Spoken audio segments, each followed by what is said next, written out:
السلام علیکم ورحمۃ اللہ وبرکاتہ۔ نحمده ونصلی علی رسولہ الکریم، اما بعد۔ میری تقریر کا عنوان ہے ماں باپ کا مقام۔ ماں باپ کو کیوں اتنا بلند درجہ دیا جاتا ہے؟ آخر کیوں ویسا کیا کرتے ہیں ہمارے لیے ماں باپ جو اتنا بڑا درجہ؟ ماں کے قدموں تلے جنت اور باپ جنت کا بیچ کا دروازہ۔ ماں کو اتنا بڑا درجہ کہتا ہوں سنو۔ ایک دوست نے دوسرے سے پوچھا، ارے یار بتاؤ اپنے ماں کی فیوریٹ ڈش کیا ہے کھانے میں؟ بہت دیر تک سوچتا رہا، پھر رونے لگا۔ کہا کمال ہے بھائی، اتنے دیر سے جواب ہی نہیں دے رہے ہو۔ وہ ویسٹرن ورلڈ کا شخص تھا جس نے یہ سوال کیا تھا۔ اس نے کہا میری ماں کی پسندیدہ چیز جو ہے نا وہ بچا ہوا سالن اور بچی ہوئی روٹی ہے۔ تو کہا یہ کیا بات کی؟ آج میں اپنی دل کی تاثرات پیش کر رہا ہوں۔ میری عمر 20 سال کی ہو گئی ہے، مجھے آج تک یاد نہیں ہے کہ میری ماں نے کبھی کھانا بنا کر یہ کہا ہو کہ بیٹے آج میں نے میرا پسند کا چیز بنایا ہے۔ یہ ہمارے سب کے ساتھ ہوا ہوگا۔ کبھی ماں نے یہ نہیں کہا ہوگا کہ بیٹے آج میں نے بریانی بنائی ہے، مجھے پسند ہے۔ کبھی یہ کہا ہوگا کہ آج میں نے میرے بیٹے کی پسند کی بنائی ہے، یا ہمارے والد صاحب کی پسند کی بنائی ہے، یا چھوٹی بہن کی پسند کی بنائی ہے۔ اور ماں نے کیا کھایا؟ جو ہم نے بچایا، جو ہم نے چھوڑا، یہ ہے ماں۔ کبھی اس نے اپنے خود کے لیے نہ سوچا، جو امی امی بول کر کے اپنی فرمائش نکال کر کے ہم 2 بھائی ہوتے تھے۔ یہ ہمارے سب کے گھر کی سٹوری ہے۔ یا 2 بھائی تھے یا 2 بہنیں تھیں۔ امی مجھے وہ کھانا ہے تو مجھے ابالا انڈا کھانا ہے، تو مجھے آج چاول نہیں کھانا ہے، تو ماں نے دونوں کے لیے الگ الگ کھانے بنائے۔ ماں کو اپنی ہوٹل والی سمجھا، اس سے جو کہا اس نے بنا کر کھلایا۔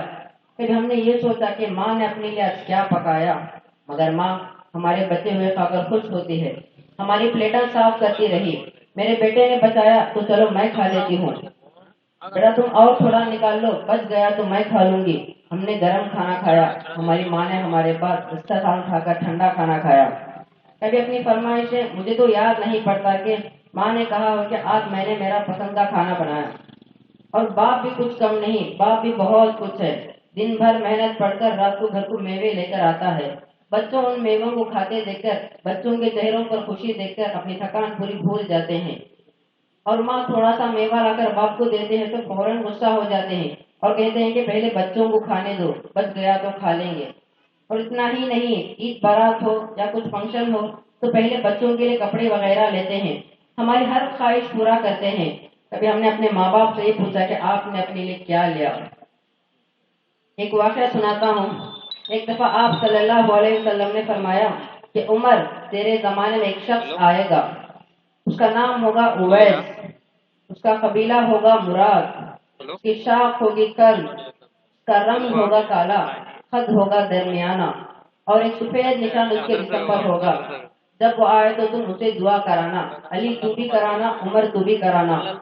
اور میں قسم کھا کے کہتا ہوں کہ اویس دیشوں سے دنیا بھر جائیں تو حضرت عمر اور علی کے بدن کے ایک بال کے برابر بھی نہیں۔ لیکن اس کے ذریعے سے ایک پیغام پہنچانا تھا تو حضرت عمر اور علی حیران ہو کے دیکھنے لگے کہ ہمیں کہا جا رہا ہے کہ اویس سے دعا کرائے جائیں، ہم صحابی اور تابعین، تو آپ نے کہا اس نے ماں کی خدمت ایسی کی ہے جب وہ ہاتھ اٹھاتا ہے تو اللہ وہ ہاتھ واپس خالی موڑتا ہی نہیں۔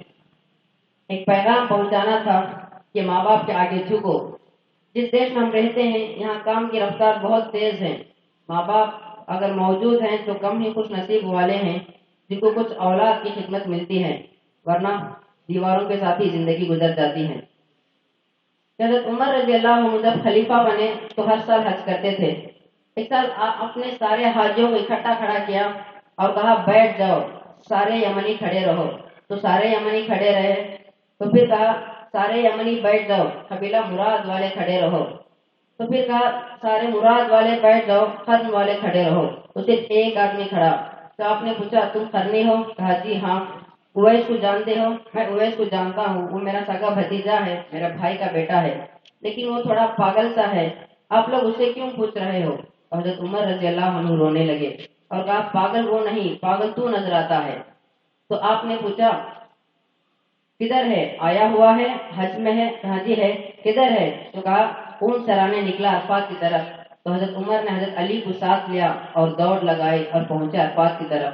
تو دیکھیں ایک آدمی ایک کیکر پیڑ کے نیچے نفل پڑھ رہا ہے اور وہ اس کے چاروں طرف چل رہے ہیں۔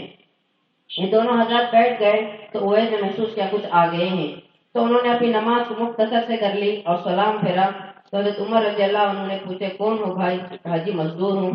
کہا بھائی تیرا نام کیا ہے؟ کہا بھائی اللہ کا بندہ۔